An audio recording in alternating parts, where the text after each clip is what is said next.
Hello students, good morning to all of you. This is Upadhyay sir.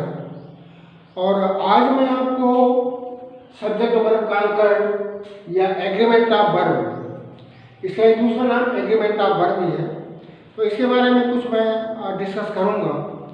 आपको मालूम है कि जो भी टेंसेस आपने पढ़ा होगा और उसमें जो आप वर्ब यूज़ करते हैं, तो क्या आप बता सकते हैं वर्ब का फॉर्म जो है ऑलरेडी होता किस फॉर्म में है?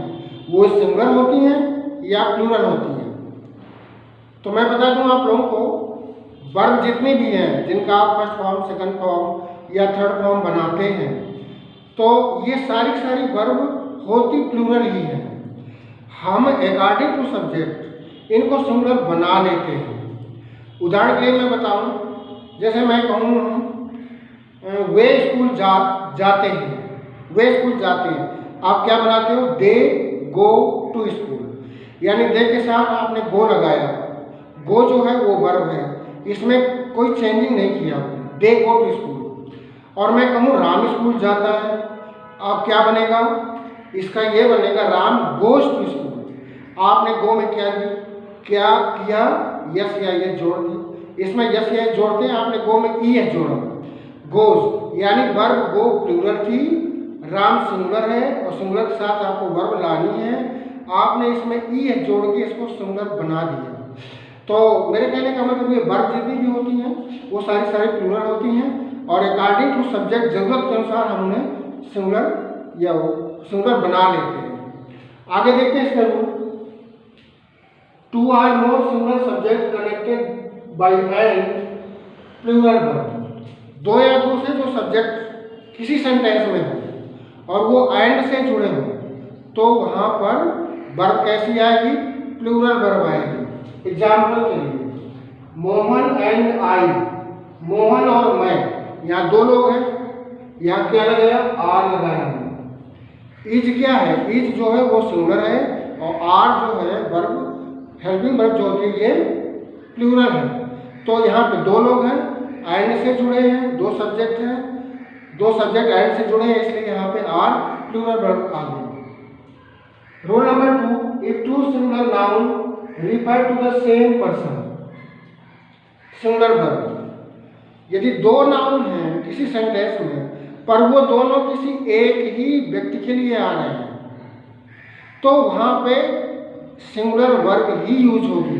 एग्जाम्पल के लिए देखिए आप, the manager and principal is in the office, यहाँ पे मैंने लिख दिया है सेम पर्सन, यानी ऑफिस में मैनेजर और प्रिंसिपल जो बैठा है एक्चुअली एक ही व्यक्ति है जो दोनों पोस्टों पर है, वही मैनेजर है और वही प्रिंसिपल है। तो यहाँ पर आप डाउट करोगे कि मैनेजर एंड प्रिंसिपल दो हो गए, लेकिन नहीं, वो एक व्यक्ति है। यदि ऐसी सिचुएशन है जब एक ही व्यक्ति दो पोस्ट पर हो, तो चूंकि पर्सन तो वन है, एक व्यक्ति है, आप उसमें सिंगुलर ही यूज करोगे। पर यदि दो व्यक्ति अलग अलग पोस्ट पर है और वहां आप उनको कहना है, तो जब दो हो गए तब आप आर का यूज करोगे। Rule number 3, two or more singular subject connected by or, nor, either or, neither nor, singular subject, जब दो या दो से ज्यादा सिंगुलर सब्जेक्ट हों, आर से जुड़े हों, नॉर से जुड़े हों, आइदर आर से, आइदर को इधर भी पढ़ा जाता है, तो इधर आर, या नीदर नार, नाइदर को नीदर भी लोग बोलते हैं, तो इनसे जुड़े हों तो वहां पर सिंगुलर सब्जेक्ट आएगी। एग्जाम्पल के लिए, राधा आर ही सिस्टर, अब यहाँ पे क्या है? Radha or her sister, Radha अथवा उसकी बहन, तो राधा और उसकी बहन मतलब किसी एक की बात हो रही है, आर से जुड़े हैं, इसलिए सिंगुलर वर्ब इज आ गई यहाँ पर। इधर सुनीता आर अमिता, यहाँ पर भी सुनीता और अमिता के बीच में आर लगा है, आर का मतलब सुनीता अथवा अमिता, तो यहाँ पर हैज आया। आपको मालूम होना चाहिए हैज जो है वो सिंगुलर में यूज होती है, और हैव जो वर्ब है वो प्लूरल में होती है। तो जहाँ पर आर से कोई दो नाउन जुड़े हों, तो वहां पे एक्चुअली होती बात किसी एक ही है, आर मतलब अथवा, तो वहां पर एक ही बात होगी, इसलिए वर्ब सिंगुलर ही आएगी।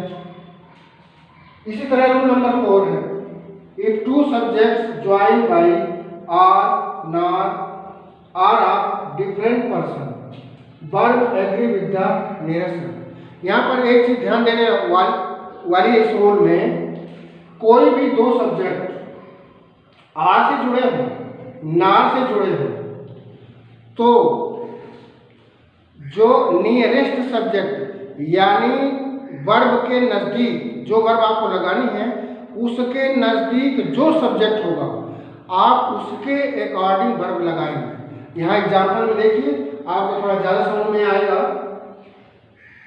नीदर यू नार ही। अब देखिए यहाँ पे यू है और यू के साथ आर आता है और यहाँ ही है, ही के साथ इज आता है।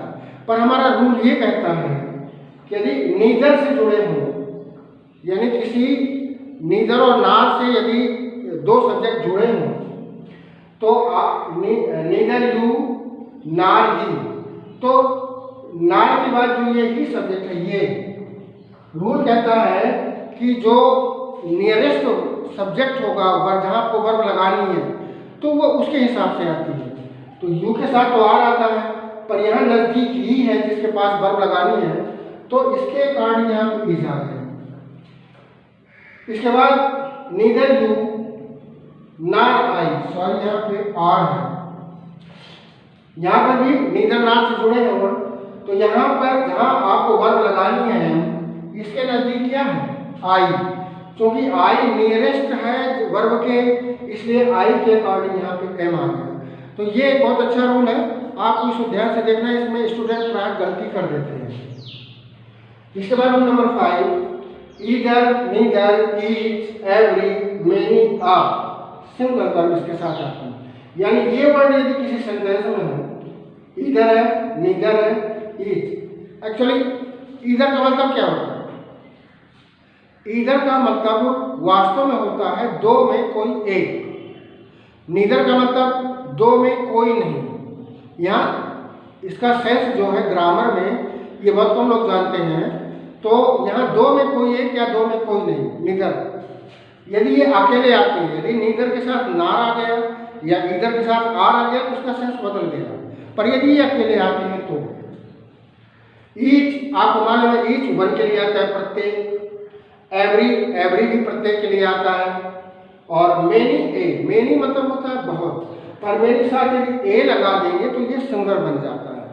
तो इनके साथ आपको सिंगुलर वर्ब ही यूज करनी है। Example, many a man, uh man, many लगा है पर यहाँ आ मैन हो गया, मतलब एक की बात हो रही है एक, तो आपने क्या लगाया, डज नॉट, और डज नॉट जो है ये आप सिंगुलर में यूज करते हैं।